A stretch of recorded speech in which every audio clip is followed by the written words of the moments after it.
Hey guys, what's going on? It's Kelvin here from Kenwood, and on today's workshop, we're going to be talking about how to set up your brand new Kenwood direct replacement unit after it's installed.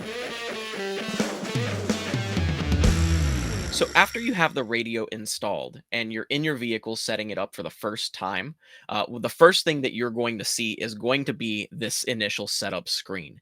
Now, it's very important to note that once you are on this screen, there are a few things that you may be accustomed to when setting up a radio that are inherently missing.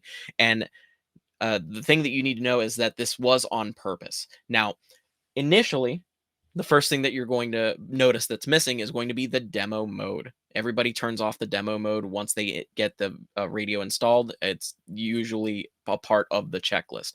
However, with the introduction of these new units, there's also the system configuration that you need to be aware about.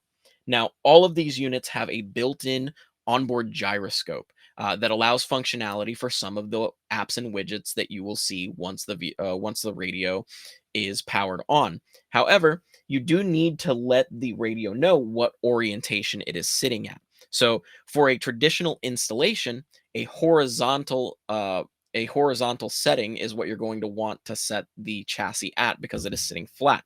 However, for applications such as like the Jeep JL or even the GMC Sierras and Chevy Silverados, where it sits vertically, that is when you choose the vertical option. However, once that is set up, you would go out and then finish up the installation and it will function as intended. So there you have it, folks. It's a quick but very important tip on how to set up your direct replacement once you have it.